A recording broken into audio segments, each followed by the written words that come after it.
Welcome to our channel world teacher news. Sadguru Shri Subrahmanya స్వామిని నమః. జ్ఞానధార, the presence essence of all shastras in atmanishta. భౌతిక శాస్త్రం కానీ, రసాయన శాస్త్రం కానీ, జీవశాస్త్రం కానీ, ఏ శాస్త్రాన్ని తీసుకున్నా కానీ అది ఆత్మనిష్టకు సంబంధించినటువంటిది. There is no doubt. For the one who is with equanimity, there will not fear of death. భేద బుద్ధి అనేటువంటిది ఉన్నటువంటి వాడికే మరణ భయం అనేటువంటిది ఉంటుంది. ఆ భేద బుద్ధి అనేటువంటిది లేనటువంటి వాడికి మరణ భయం అనేటువంటిది ఉండదు అంటారు సద్గురు సుబ్రహ్మణ్యం గారు. నేమ్ అండ్ ఫామ్ ఈజ్ మాయా. చూడండి ఏం చెబుతున్నారు గురువు గారు. నీ పేరు ప్రతిష్టలు కూడా మాయకు సంబంధించినటువంటివే. అవే మహామాయకు సంబంధించినటువంటివి.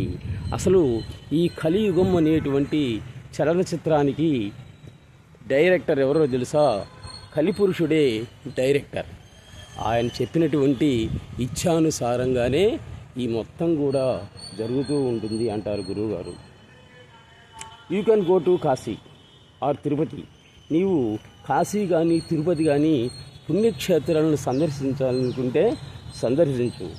అక్కడ ఉండేటువంటి పవిత్రమైనటువంటి ప్రదేశాలను చూడటానికి వెళ్ళు. Not for Shiva and Venkateswara. Venkateswara దర్శనార్థం కానీ, మహాశివుని యొక్క దర్శనార్థం కానీ వెళ్ళినట్లయితే నీ పూర్వజన్మ సుకృతం కొంది వాళ్ళు నీకు కనిపించారనుకో, ఇంకా నువ్వు ఉండవు, వాళ్ళల్లో ఐక్యమైపోదావు. భక్త రామదాసు లాగా నీవు కూడా ఐక్యమైపోతావు. అందుకే పవిత్రమైనటువంటి పుణ్యక్షేత్రాల సందర్శనకు మాత్రమే వెళ్ళు అని అంటారు గురువుగారు. మేకకి పులి ఎదురైనట్లే అంటున్నాడు అన్నమాట. ఈ కాలంలో దైవ దర్శనం అనేటువంటి దొరకడం కష్టమే. మనశ్శాంతి కోసమే అన్నీ చేస్తూ ఉంటాం. కానీ పొరపాటున నీ పూర్వజన్మ సుకృతం కొంది దైవ దర్శనం జరిగింది అంటే ఇంకా నీవు ఉండడం అనేటువంటిది జరగదు. ఆయనలో ఐక్యమైపోవటమే అంటారు సద్గురు సుబ్రహ్మణ్యం గారు. Materialistic view say that I am in the world. చూడండి, లౌకికంగా అయినట్లయితే నేను ప్రపంచంలో ఉన్నాను అని ఉంటుంది. అదే spiritual view say that I am as the world. ఆధ్యాత్మికంగా అయినట్లయితే అసలు నేనే ప్రపంచము, ఈ ప్రపంచం మొత్తం కూడా నాలోనే ఉంది అనేటువంటి భావంతో ఉంటాడు. ఆధ్యాత్మికంగా ఎదిగినటువంటి వాడికి ఇంకా ఎటువంటి భయాభ్రాంతులు అనేటువంటివి ఉండవు. అజ్ఞాని is one who is dead after living. చూడండి ఏమని చెప్తున్నాడు ఇక్కడ గురువుగారు. జీవించి మరణించేటువంటి వాడు అజ్ఞాని. అంటే కష్టాలు సుఖాలు అన్నీ పొంది, నష్టాలు పొంది చివరికి మరణించేటువంటి వాడు అజ్ఞాని. అది అందరం కూడా అజ్ఞానులమే. మరణించి జీవించేటువంటి వాడే జ్ఞాని. Jnani is who lives after death. మరణించినప్పటికి కూడా అందరి హృదయాలలో ఉండి జీవించేటువంటి వాడే మహాజ్ఞాని అంటాడు గురువు గారు. God is not for our needs, hour need is should be God. మన అవసరాలు తీర్చడానికి కాదు దేవుడు ఉంది, దేవుడే మన అవసరంగా ఉండాలి అని అంటారు గురువు గారు. అందుకే నీకు ఏది జరిగినా కానీ, మంచైనా చెడైనా ఏది జరిగినా కానీ ఆయనే చేస్తున్నాడు అనుకున్నట్లయితే నీకు ఏ బాధ ఉండదు అని అంటారు గురువు గారు. కొంచెం కష్టమే ఇది. ఎందుకంటే ఆనందంగా ఉన్నప్పుడైతే బాగానే ఉంటాం, కానీ కష్టాలు నష్టాలు వచ్చినప్పుడు బాధపడటం అనేటువంటిది మానవ సహజం. అయినా కానీ ప్రయత్నించి చూడు, ఫలిస్తుంది అంటారు గురువుగారు.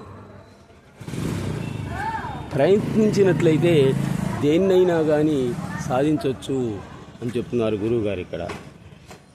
The destination of every river is the sea. The destination of the every being is God. సముద్రంలో కలిసేంత వరకు కూడా నదికి ఒడుదుడుకులు అనేటువంటి తప్పవు. అలాగే విద్యార్థికి కూడా అనుకున్నటువంటి దాన్ని సాధించేంత వరకు కూడా చిన్న చిన్న కష్టాలు అనేటువంటిది తప్పనే తప్పదు. సుఖార్థికి విద్య అనేటువంటిది రాదు. విద్యార్థికి సుఖాల గురించి ఆలోచన ఉండకూడదు. సుఖార్థి చేత్ త్యజేత్ విద్యా, విద్యార్థి చేత్ త్యజేత్ సుఖం. నీకు సుఖం కావాలనుకున్నట్లయితే విద్యకు దూరంగా ఉండు, విద్య కావాలి అనుకున్నట్లయితే సుఖాలకు దూరంగా ఉండు. Sadhana is going from here to there, siddhi is to remain that we come from there to here. ఇక్కడ నుండి అక్కడికి పోవాలి అనేటువంటిది సాధన, అక్కడ నుండి ఇక్కడికి రావాలి అనేటువంటిది సిద్ధి.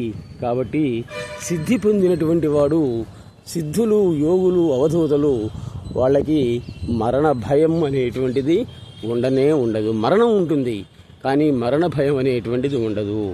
ఇలాంటి ఎన్నో ఆధ్యాత్మిక విషయాలని మన సామాన్య పరిభాషలో వివరించి చెప్తున్నారు సద్గురు సుబ్రహ్మణ్యం గారు శ్రీకాళహస్తిలో. అందరూ ఒకసారి సద్గురువుని దర్శించి తరించండి. ఆయన ఇప్పుడు దూరంగా ఉండి చూసి నమస్కరించడం తప్ప ఆయనతో మాట్లాడటానికి వీల్లేదు.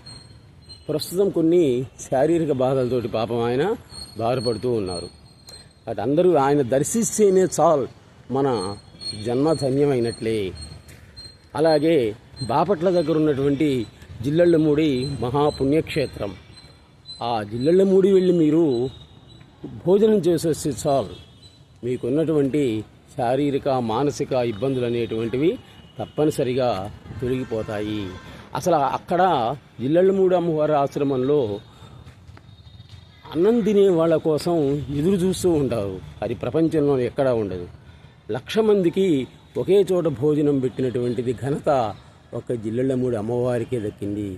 మిగిలిన వాళ్ళందరూ కూడా మాట్లాడారు, ఆధ్యాత్మిక ఉపన్యాసాలు వివరించారు. కానీ ఆచరణలో పెట్టినటువంటిది మాత్రం జగజ్జనని విశ్వజనని జిల్లెళ్ళమూడి అమ్మ, అసూయరహితమైనటువంటి అనసూయ మాత. ఒకసారి అక్కడికి వెళ్ళి దర్శించి, అమ్మవారిని దర్శించి అక్కడ అన్నప్రసాదాన్ని తీసుకొని రండి. మీకున్నటువంటి సమస్యలన్నీ కూడా ఒకదాని వెంట ఒకటి వెలిగిపోతాయి. Please subscribe our channel world teacher news. నమస్తే. మన ఛానల్ని వరల్డ్ టీచర్ న్యూస్ ఛానల్ని ఆదరిస్తూ ఉన్నటువంటి దేశ విదేశాలలో ఉన్నటువంటి అందరికీ కూడా, మన సబ్స్క్రైబర్స్ అందరికీ కూడా అనేక నమస్సుమాంజలను తెలియజేస్తూ, మీ అందరూ కూడా మానసిక ప్రశాంతతతో ఉండాలి అనేటువంటిదే ఈ ఛానల్ యొక్క ప్రధానమైనటువంటి ఉద్దేశం.